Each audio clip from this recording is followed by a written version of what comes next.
think in 89 seats Yeah. that Labour won, Reform came second. Now, that is a pretty alarming number for Labour. What do you say to those voters who are switching sides?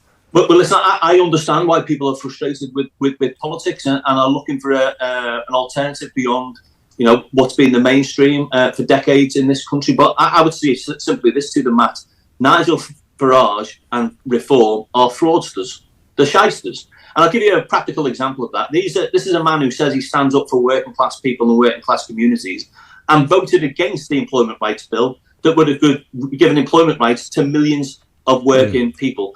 And when you scratch away behind the bonhomie and the working class cosplay from Nigel Farage, it's the same old diet of deregulation, privatisation, and tax cuts for the rich. So I understand people's frustrations, but I would say to them, give Labour this year, let the government deliver, let them show what difference they can make.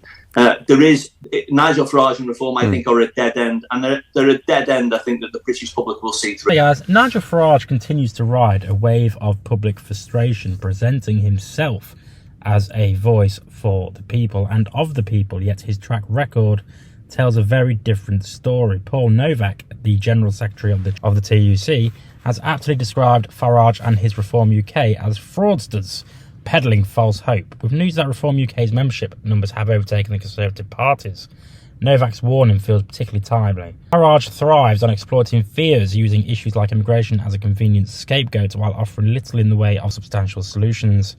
Farage's history of opposing measures that would genuinely benefit working class people exposes the reality behind his rhetoric. For example, as Nowak pointed out, he voted against employment rights legislation that would have improved conditions for millions. Farage's approach has never been about empowering ordinary people. His agenda revolves around deregulation, tax cuts for the wealthy, and safeguarding the interests of elites like himself.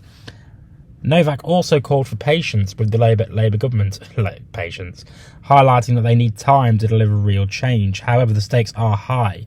If Labour fails to improve lives meaningfully, voters may look to alternatives, and Reform UK is well positioned to capitalise on that discontent. Farage doesn't need to govern to influence. His real power lies in pulling the political discourse further to the right, manipulating public sentiment and pressuring the ruling party to adopt his agenda. Farage's strategy is simple yet effective. He sits on the sidelines, he criticises without accountability, offering quick fixes to complex problems.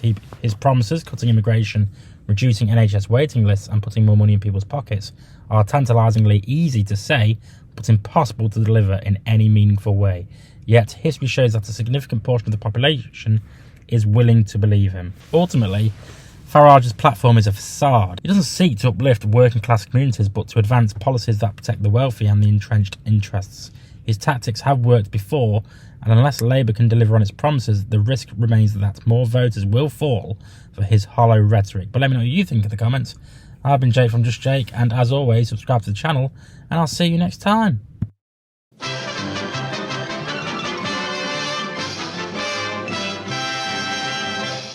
You actually made it to the end of the video. If you would like to subscribe to the channel, which, why haven't you already, is somewhere over there.